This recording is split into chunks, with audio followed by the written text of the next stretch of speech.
Eu considero que esses dois temas, tanto a questão fiscal, né, do ajuste fiscal, que está em discussão no Brasil, como a questão relativa à jornada semanal de 6 por 1, são dois temas que estão intimamente vinculados ao movimento sindical brasileiro, ao interesse dos trabalhadores e das trabalhadoras, e, portanto, a CONTE, em hipótese alguma, poderia refutar na condição de debatedor de dois temas estratégicos e fundamentais para os trabalhadores e para a sociedade em geral. Queria já dar meu primeiro pitaco, vamos dizer assim, sobre esses dois temas, né, rapidamente. Primeiro, sobre a questão fiscal. Esse é um debate que o Brasil vem se estabelecendo como saídas para eventuais crises inflacionárias e problemas relativos ao mercado financeiro brasileiro, mas essa saída não é a saída dos trabalhadores, é uma saída do capital financeiro que tenta impor à sociedade ajustes fiscais em que eles continuam lucrando barbaridade, nós vamos falar sobre isso aqui, enquanto o povo paga pela sua rentabilidade e pelo retorno financeiro. E acredito que essa situação que nós estamos vivendo é parte da derrota eleitoral que nós sofremos agora no mês de outubro. É uma cobrança do capital, do Banco Central, da elite brasileira, que quer cobrar a fatura já no início de novembro, final de outubro, início de novembro, numa perspectiva de cobrar da sociedade uma parte dos ganhos financeiros, aliás, de grande parte dos ganhos financeiros que hoje acumulam o sistema financeiro e os grandes capitais econômicos em detrimento da sociedade. Então, nós vamos discutir um pouco sobre isso.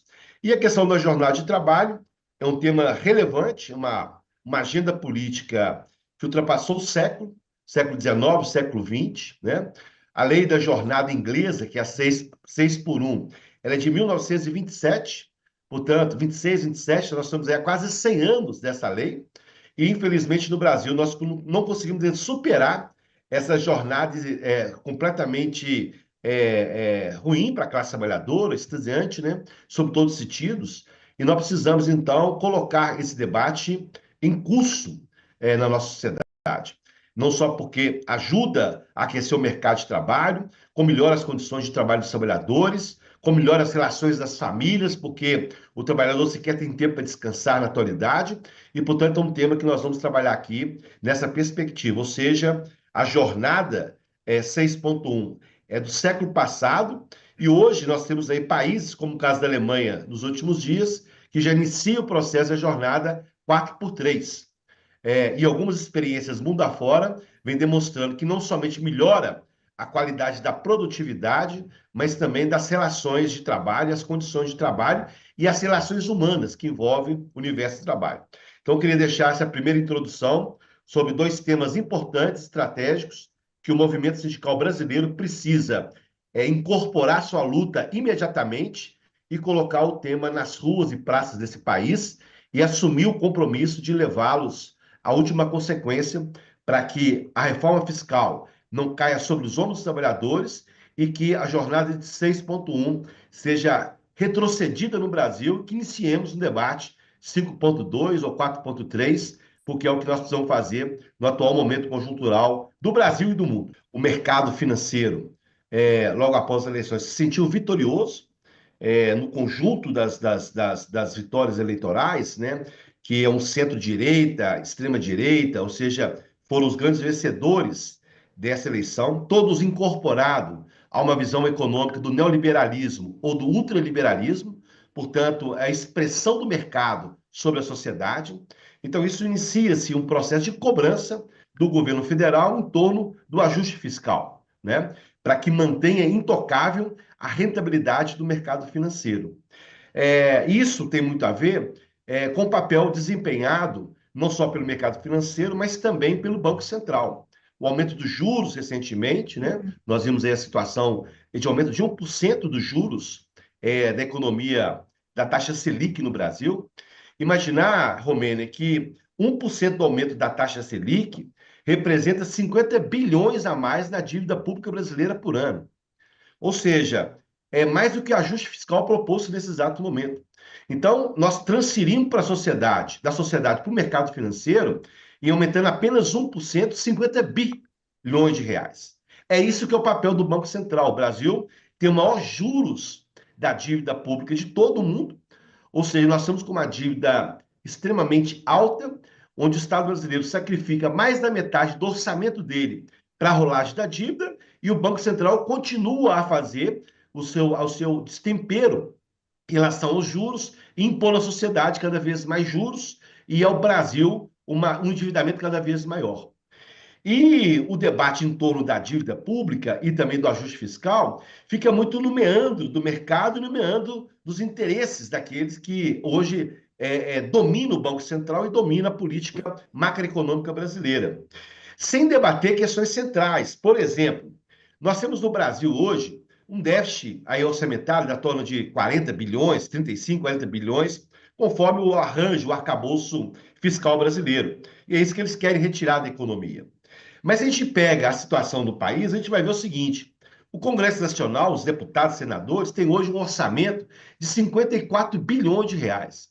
Esse orçamento cresceu agora no governo Bolsonaro, que era muito menos do que isso, talvez 10% disso, e hoje nós vivemos um semipresidencialismo, onde que o deputado federal e o senador têm mais recursos que o governo federal para poder investir em políticas públicas, em políticas de desenvolvimento e nas políticas em geral. Então, na prática, o Senado e a Câmara retiraram do Estado brasileiro, do governo central, a capacidade de investimento, na medida em que disputam o orçamento para o seu bel prazer. E nós vimos muito bem nas eleições desse ano, municipal, o quanto que esse dinheiro rodou nas campanhas eleitorais para compra de voto e um conjunto de outras ações que nós observamos. Então, nós temos 54 bi. O governo propôs reduzir o valor para o Congresso do Senado Federal. Eles não toparam. O governo entrou com uma discussão em torno da redução da renúncia fiscal.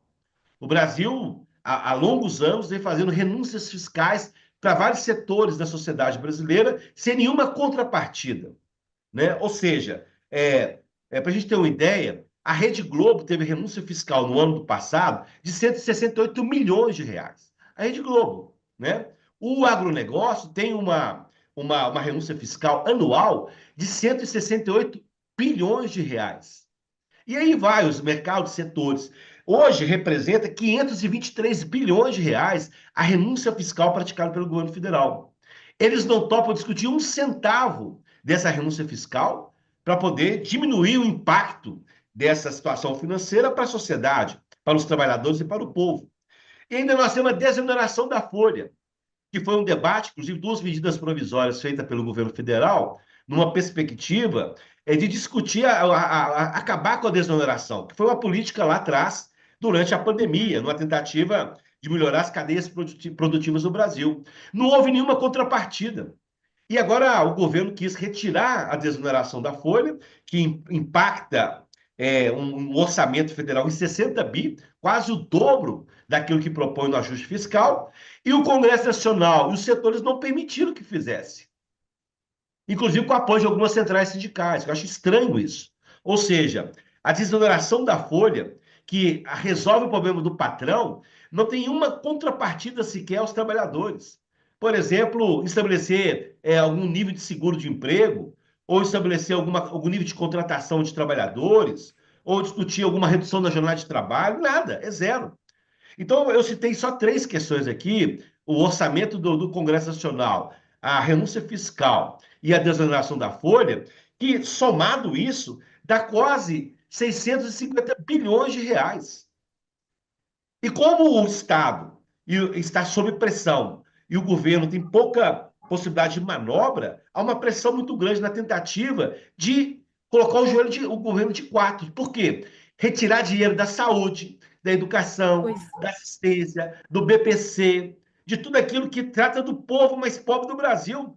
E eles querem colocar esta crise, que não é no Brasil, porque a economia brasileira vai bem, obrigado, crescendo, tem condições de geração de emprego, um conjunto de ações de obras, etc., uma reindustrialização, e o mercado que é cobrar do governo, da sociedade, do povo brasileiro, dos trabalhadores, o ajuste da conta, que não é do povo brasileiro, é do mercado, é do sistema, desse sistema em crise.